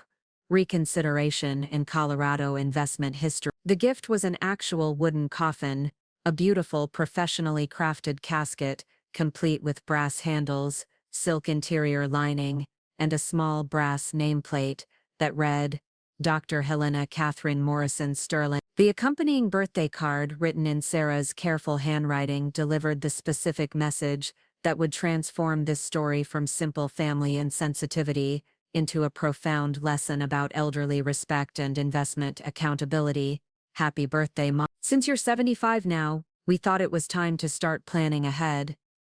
This way you can make sure everything is exactly how you want it, and we won't have to guess about your preferences when the time comes. We love you and want to make sure you're prepared for the future. Love, your caring family, Sarah, Mark, Emma, and Michael."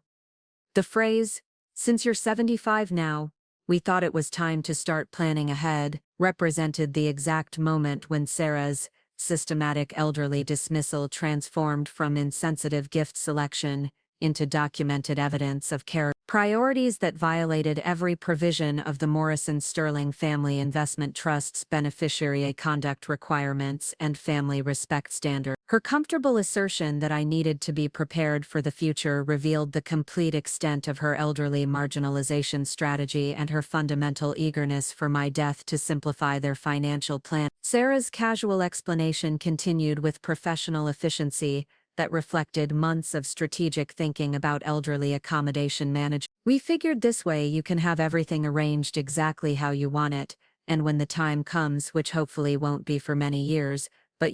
being realistic, we'll know we're doing exactly what you wanted. Plus it's such beautiful craftsmanship." The funeral director said, "It's one of their most popular models for people who like to plan ahead." The revelation that Sarah had consulted with funeral directors about popular models for people who like to plan ahead demonstrated systematic research and professional consultation about my death plan, revealing her comfortable approach to mortality discussions that treated my anticipated demise as a practical problem requiring efficient solution rather than family relationship deserving continued nurturing and elderly life celebration. Mark added his own enthusiastic commentary while continuing to record my reaction. "The best part is that you can store it in your apartment closet until you need it. It's like having peace of mind right there in your home. And Sarah did all the research to make sure we got you the best value for the money. We really put a lot of thought into this gift." As I stood in the living room of the house that I owned through my institutional banking trust, looking at the wooden coffin that my daughter and son-in-law had purchased as my 75th birthday gift while explaining how thoughtful they were to help me plan ahead for my death, I experienced the devastating reality of elderly dismissal and family mortality pressure that would justify implementing institutional banking ownership consequences and trust reconsideration protocol. "I understand your position completely, Sarah and Mark," I replied with the kind of professional composure I had developed during 43 years of managing institutional banking crises and trust administration challenges. "Thank you for clarifying your expectations about my future planning and family timeline. I appreciate your honesty about the family priorities that guided this gift selection." and I'll make sure to adjust my planning and expectations accordingly going forward. The relief that appeared on both their faces revealed their comfortable assumption that elderly relatives would accept mortality pressure without consequences that might affect the family's lifestyle arrangements and financial stability. Their professional confidence in their strategic communication had convinced them that elderly relationship management could be optimized through efficient celebration, without considering the potential implications for continued trust support and institutional banking ownership benefit. "I'm so glad you understand, Mom," Sarah continued with renewed enthusiasm about their family development achievement. "Mark and I were hoping you'd appreciate the practical approach we took to this milestone birth. We're actually planning to post some of the celebration photos on social media to show how modern families can approach these conversations openly and honestly." The revelation that Sarah planned to profit socially from gifting me a coffin, posting celebration photos on social media, demonstrate modern family mortality discussions, represented the final evidence of character assessment that would determine their family's continued eligibility for institutional banking support and investment security. Her comfortable assumption that she could leverage family mortality pressure for social media content revealed her systematic approach to elderly relationship management that treated family obligations as personal branding opportunities rather than responsibility. The evening of October 14th, as I sat in my modest apartment while Sarah and Mark celebrated their successful practical gift presentation in the house whose ownership and financial coordination I control, I began accessing the comprehensive institutional banking management systems that would transform their comfortable assumptions about investment ownership entitlement into the most expensive lesson about elderly respect and family appreciation that any Colorado family had ever received. At 10:15 p.m., I initiated the first phase of what would become the most comprehensive beneficiary review in Colorado institutional banking history by accessing the Morrison Sterling Family Investment Trust's quantum encrypted database systems and implementing private investment ownership assessment status for Sarah Elizabeth Morrison Patterson's institutional banking accounts. The administrative classification that I applied indicated potential beneficiary conduct violations, requiring comprehensive character evaluation throughout the regional private banking management network. The beneficiary assessment protocols that I activated included comprehensive coordination that affected Sarah's mortgage verification systems, property tax documentation, homeowner's insurance record, and equity access eligibility that determined her continued property ownership and residential planning security. The systematic nature of the classification modifications ensured that every platform and system connected to her homeownership expectations experienced coordinated changes, created immediate complications for her residential planning and long-term consequences for her family's housing security. By 11:45 p.m., the first automated notifications had been generated by trust systems that detected beneficiary irregularities affecting Sarah's institutional banking status and private investment coordination assessment. The alert protocols that I had implemented included federal notification requirements that triggered immediate evaluation of private investment distribution eligibility and housing coordination assessment that could affect her family's investment planning calculations based on character evaluation standards and family respect verification protocols. The first immediate impact of my institutional banking modifications became apparent when Sarah attempted to access their monthly private investment coordination system at 8:30 a.m. on October 16th, and discovered that their institutional banking accounts had been classified as under beneficiary review, pending CARES assessment, by the Colorado Regional Private Banking Authority. The panic that followed her discovery revealed the extent to which her family's housing stability and comfortable lifestyle depended on institutional banking distributions and trust coordination that she had never understood or appreciated. The panicked phone call that I received came from Sarah at 9:47 a.m., with obvious desperation and confusion about the administrative complications affecting her institutional banking access and family investment plan. "Mom, something terrible is happening with our banking accounts and housing coordination," she announced with professional emergency language that revealed her immediate understanding of catastrophic housing implications. Our institutional banking distributions have been suspended, and the federal authority is requesting documentation about beneficiary conduct evaluation and family respect verification that we don't understand. The Jefferson County Banking Authority is requesting immediate documentation about our institutional banking status and character assessment verification. Sarah continued with growing panic about the implications for her family's housing security and investment stability plan. This is affecting our mortgage standing and potentially compromising our equity access with programs that require verified ownership backing and accurate housing positioning. By the end of the first week, the comprehensive nature of Sarah and Mark's institutional banking classification complications had generated legal consultation fees exceeding $89,000, administrative documentation requirements that consumed over 180 hours of their professional time, and housing standing complications that required extensive verification procedures and potential lifestyle restructuring based on investment status uncertainty and trust administration challenge. The most shocking revelation came on November 2nd, when Sarah discovered the true ownership structure of their Highlands Ranch colonial through legal documentation required for the institutional banking status verification process. The property records that her attorney obtained revealed that the house where they had lived for 9 years was owned by Morrison Sterling Investment Holdings LLC, with Helena Catherine Morrison-Sterling listed as the primary managing member and decision-making authority for all property-related matters. The moment of recognition that Sarah experienced when she realized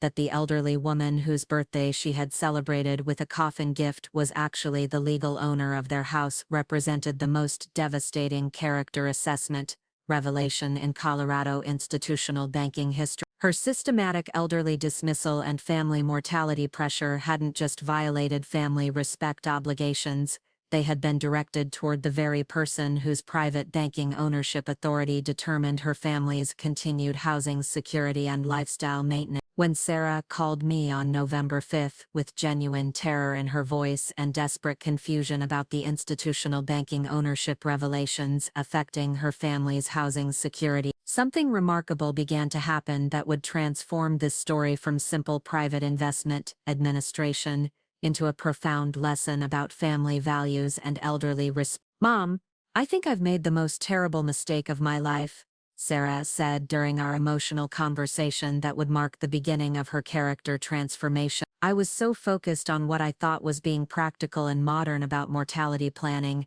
that I completely lost sight of what really matters: respect for elderly relatives, appreciation for family wisdom, and understanding that family success means nothing if you achieve it by dismissing and pressuring the people who support and care about your family's well-being." The genuine remorse that Sarah expressed during our conversation represented the first authentic character development she had demonstrated since establishing her systematic approach to elderly relationship management. Her recognition that practical planning without family respect was meaningless success revealed the kind of character growth that distinguished deserving investment support from permanent institutional banking privilege suspension. Rather than simply resuming their private banking coordination, I proposed something that would serve both character development and community benefit while creating opportunities for authentic family healing and meaningful housing responsibility. I created the Investment Development Community Responsibility Program that would operate for 36 months, providing banking literacy education and institutional investment coordination for elderly community members while requiring their direct participation in elderly banking services under my supervision as program coordinator. The Investment Development Community Responsibility Program would require Sarah and Mark to work alongside experienced banking literacy specialists, community development workers, and elderly service professionals who understood the value of traditional wisdom and generational respect while providing essential institutional banking education to underserved elderly populations throughout Jefferson County and the greater Colorado region. The transformation that began during the first month of the program exceeded even my own expectations for what community service could accomplish when combined with character accountability and elderly recognition. Sarah's initial reluctance to participate in hands-on elderly banking work gradually evolved into genuine appreciation for the seniors we served and understanding of the administrative expertise required for effective institutional banking coordination and family investment management. The elderly community members who worked alongside Sarah and Mark included retired banking professionals, former investment administrators, and institutional banking professionals whose lifetime of service and professional expertise provided daily examples of the elderly wisdom and community contribution that they had dismissed during their systematic family relationship restructuring and mortality planning optimization strategy. Mrs. Dorothy Chen, an 82-year-old retired investment coordinator who had spent 48 years developing institutional banking programs for major Colorado investment institutions, became particularly influential in helping Sarah understand the connection between family respect and community responsibility. "Young lady," she told Sarah during their 15th week of working together,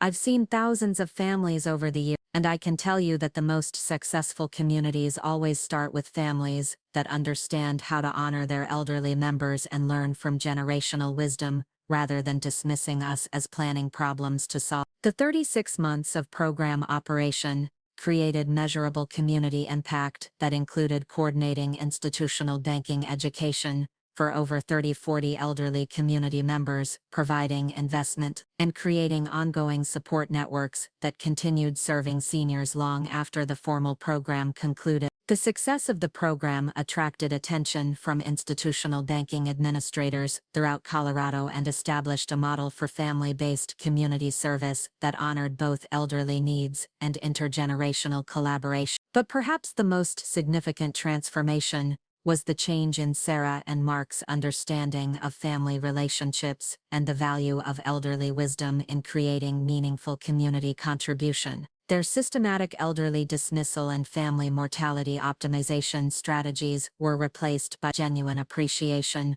for my institutional banking expertise and recognition of how family respect and community service could create personal satisfaction and family fulfillment that exceeded anything achievable through competitive family advancement and strategic elderly management. 6 years later, Sarah's transformation had become a model for family-based community service throughout Colorado, with her story featured in community development publications and institutional banking administration journals as an example of how private investment intervention could create family healing and authentic elderly appreciation. Her work coordinating the annual Colorado Family Investment Responsibility Network, which operated in 67 communities throughout the state, provided ongoing opportunities for meaningful contribution, while maintaining the family relationships and elderly respect that she had learned through her banking service experience. The beautiful home in Cherry Creek where Sarah, Mark, and their college-age twins now lived, purchased through their own legitimate financing after demonstrating sustained character development and family respect, provided comfortable family living while supporting their elderly advocacy work. The elegant but modest home reflected their understanding that true satisfaction came from authentic relationships and community contribution, rather than competitive family positioning and systematic elderly dismissal. Mark's current position as Community Banking Development Director at Colorado Department of Elder Affairs, earning $127,000 annually while coordinating elderly institutional banking programs and family investment education throughout the region, provided meaningful professional work that honored both his pharmaceutical expertise and his commitment to community service and family values. The wooden coffin, that had been presented as a practical birthday gift, became the foundation for a community banking program that served hundreds of elderly residents, while teaching Sarah and Mark about the critical importance of elderly respect and family loyalty.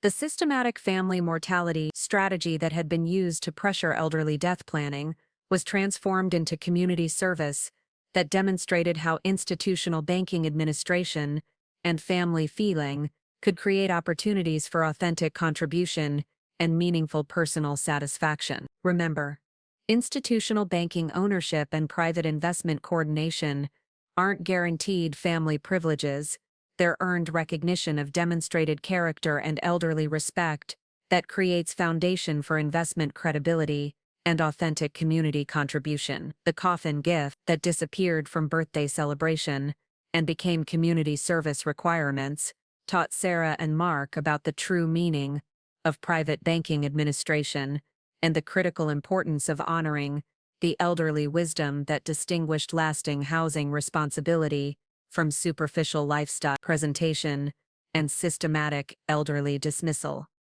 Sometimes the most valuable lesson you can teach ungrateful family members is that investment privilege isn't automatic entitlement, it's earned recognition that continues only when families demonstrate appropriate respect for elderly wisdom, traditional values that create the foundation for authentic community service and meaningful institutional banking administration. The private banking coordination that had protected their comfortable lifestyle became the foundation for their transformation into community servants who understood that true success comes from serving others while honoring the elderly relatives whose lifetime of expertise and service created every opportunity for authentic contribution and family legacy development.